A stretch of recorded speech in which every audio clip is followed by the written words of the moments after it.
This is your Northwoods hunting tip of the week. During archery season or even gun season for deer, it's good to have backups. I have my normal everyday bare compound bow that I take with me. I also have a Hoyt Mystic Rebel bow that I've had since 1998. I recently got restrung, sighted it back in, so I have a backup. So if something happens to my regular bow, falls out of the tree, something gets tore up, I can just immediately grab the other bow and continue hunting. Going to bow shops during the archery season is like going to the mall on Christmas Eve. Not a whole lot's going to get done. You're really going to be backed up and waiting. So having a backup. In addition, during gun season, I have a backup as well. I have my 870 12 gauge shotgun, Remington, and I have a CVA muzzleloader in which I can utilize either one for either season. And I also have a handgun which meets the Wisconsin regulations for deer hunting. So I have multiple backups. So if you are able to and financially able to do such, it's good to have these backups so you can continue to hunt all season long, regardless of whatever adversity may come to your equipment. This has been your Northwoods Hunting Tip of the Week. This is your Northwoods Hunting Tip of the Week. If you're concerned about spooking deer when walking into your stand with a flashlight early morning, one option that you can utilize is a red lens or a red light flashlight. Red is not picked up by the deer's eyes, so it will not spook them. However, it does make it more dim, so if you have difficulty seeing in low light conditions yourself, this may not be an option. If you're in your deer blind, deer box, this is a good way in order to organize and get things set up without disturbing or illuminating the internal portions of the blind. When I climb up in my hanging stand, I will use a white light, low illumination, up to the point of the base of the tree. Turn it off, put it in my pocket, climb the tree, and then set everything up in the dark by feel, and there's enough ambient light, typically with the moon and the stars and all that, in which I can set up. So this is an option in order to not spook the deer if you feel that is a concern of yours. This has been your Northwoods Hunting Tip of the Week. This is your Northwoods Hunting Tip of the Week. This is for public hunters. Let's pretend that this table here is your public land hunting. Now, I've always been told if you public land hunt and you want to get big deer, you go as far into the center of the property as possible, because typically the average hunter is going to hunt the edge here, parking lots here, just going to walk in a little ways, and there's a cluster of stands here. But if you continue to go as deep as far as you can, you'll have more success. Well, that may be true, but here's a different way of looking at it. If, let's say, the parking lot's here, and most of the people are going to hunt here, private land, private land, private land. Set on the edge of the public land to 150, 200 yards in from the private land. That way, whenever the average hunters are going to their stand, they're going to push deer to you. When the private land people are going to their stands, they're going to push deer to you. So that's another way of looking at not having to go deep in the woods, but playing the edges or the property lines. Make sure you're on the public land property enough to, if you do shoot a deer, it doesn't wander or run off onto the private land side. This has been your Northwoods Hunting Tip of the Week. This is your Northwoods Hunting Tip of the Week. There's 3 tips in one in this one.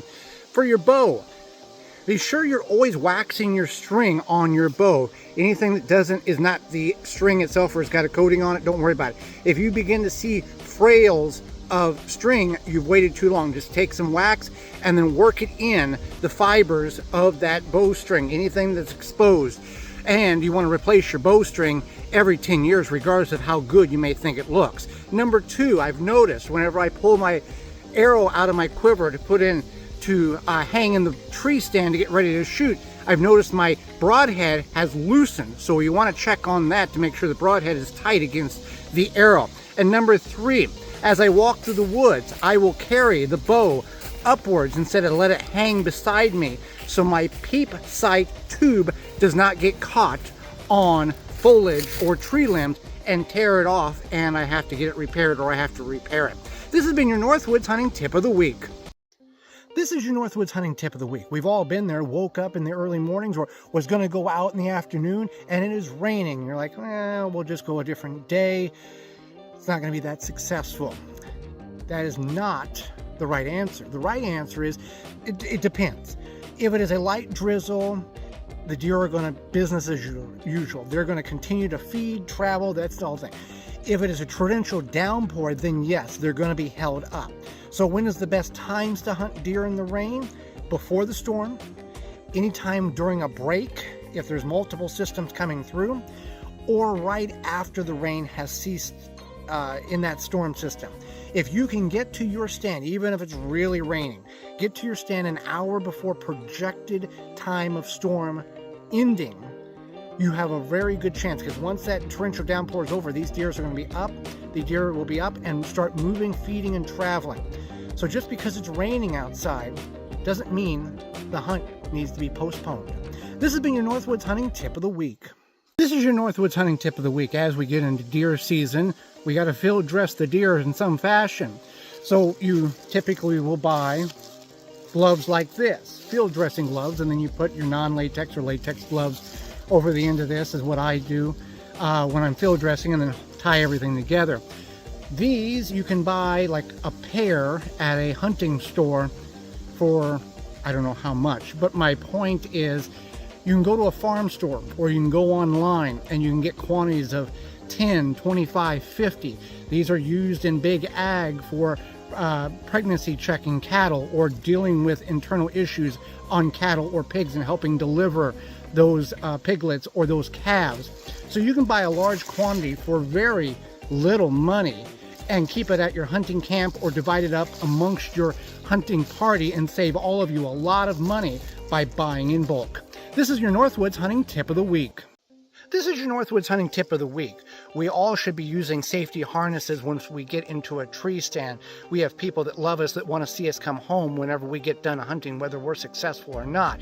And it's your responsibility in order to be safe in that stand. It's unacceptable for not wearing a safety harness. I have one that goes over my top and then around my waist and up between my legs. So I have a very secure harness that clips to a belt that's on the tree that comes from the manufacturer. Where I'm getting on this at is if you fall out of the tree, that will save your life. And what I do is I carry a fanny pack with me and I keep my cell phone in that fanny pack unless I'm sitting down, checking the time, checking a regulation, or taking a picture. When I stand up, I make sure the fanny pack is in my in the fanny pack zipped up. So if I do stand up, become off balance, fall, I have access to that fanny pack. That I know that phone is in there. And if I can't right myself, twist myself around to get a hold of the tree and climb back up, I can reach for that cell phone and call for help. I've got a neighbor that is here almost all the time that I can navigate him to the stand I'm in if I need assistance. Most places where we hunt, we do have some form of cell phones. If not, if you're hunting with a party and you don't have cell phone service, walkie-talkies is another way to do this. But keep it on your person in a way that if you do fall out of the tree, that it doesn't jar out of your pocket or your back pocket, your shirt pocket, and now it's on the ground and you're not going to be able to get help if you need help. So keep this in mind whenever you're in a tree stand, so you have easy access to your cell phone if you do need to reach somebody in an emergency. This has been your Northwoods Hunting Tip of the Week. This is your Northwoods Hunting Tip of the Week. Every deer that steps in front of you in the tree stand of the deer blind doesn't necessarily have to be shot at. That separates the good hunters from the bad hunters. Example, I've had deer walk in positions around my deer stand where I could have threw an arrow at it. It may have hit the trees, it may have ricocheted and hit the deer incorrectly, and then I've got a wounded deer that's running through the woods that may die, but may be many days away, and it looks bad for the hunters. We see this on images on social media where there's a deer walking through a neighborhood and it's got an arrow in its back or in its neck or in its front and just going around. Example, my wife was hunting out of her ground blind, had a doe 45 yards kind of in the timber with some trash between it and her, and she was wise enough, even as a beginner hunter, not to try to find a spot to put that arrow through. Now the firearm, yeah, I would take that shot too. That deer came out in an opening, was always facing forward, head down. She could have took a shot at the head, but chose not to, as she was not experienced enough. I've taken shots at deer in the head with a bow and a gun, instantly lethal, but is a very fine target to try to hit from 45 plus yards out, especially with a crossbow. So that defines the smart hunters from the bad hunters. This has been your Northwoods Hunting Tip of the Week.